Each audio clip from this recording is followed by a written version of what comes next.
Another day, another story. Dear subscribers, please feel free to leave a comment below letting us know which book summary you would like to see next. Disclaimer. The book summary provided is based on my interpretation and understanding of the book. The views and opinions expressed in the video are solely my own and do not necessarily reflect the views of the author, publisher, or any affiliated parties. This video is for educational and entertainment purposes only, and should not be considered as a substitute for reading the actual book. Author introduction. Homer is the presumed author of the Odyssey, an epic poem that is considered one of the greatest works of Western literature. Little is known about Homer's life, but he is believed to have lived in ancient Greece in the 8th century BCE. Today's quotes. In 3 words I can sum up everything I've learned about life. It goes on. Robert Frost. Summary.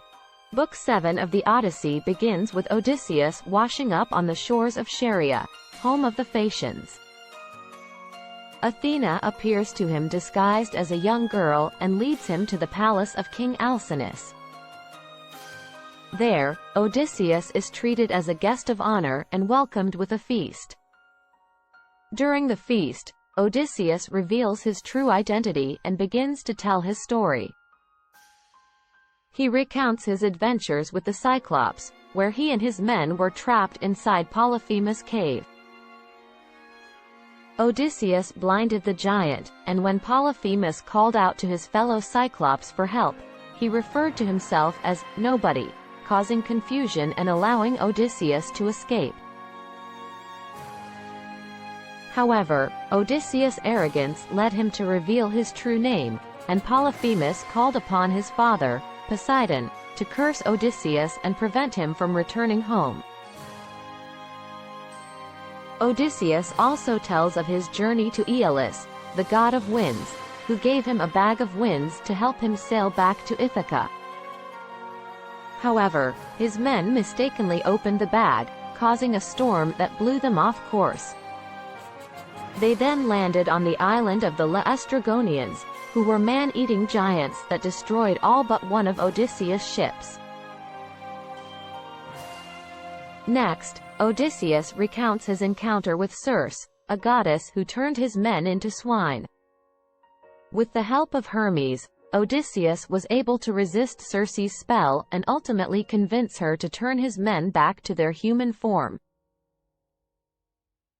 Circe then tells Odysseus that he must journey to the underworld to speak with the blind prophet Tiresias, who will advise him on how to reach home safely.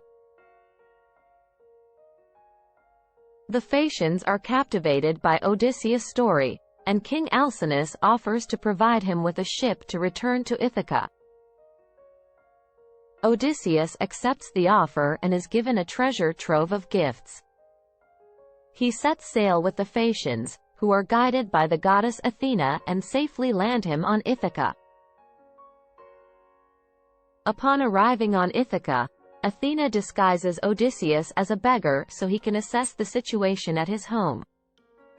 He finds that his wife, Penelope, is being courted by many suitors who are taking advantage of Odysseus' absence to try and win her hand in marriage.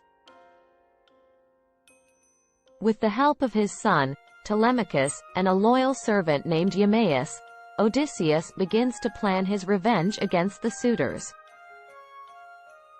Overall, Book 7 highlights the importance of hospitality and the idea of being a good host. The Phaeacians' hospitality towards Odysseus is in stark contrast to the Cyclops and Laestrygonians, who were inhospitable towards him and his men. It also emphasizes the power of storytelling and how it can bring people together and create bonds of friendship. Moral. The moral of the Odyssey Book 7 is that hospitality is important and should be extended to guests, even if they are strangers. Additionally, It highlights the consequences of being inhospitable and disrespectful to guests. Thanks for watching. Hit that subscribe button to stay up to date with my latest content and be part of a community that shares your interests. Thanks for watching.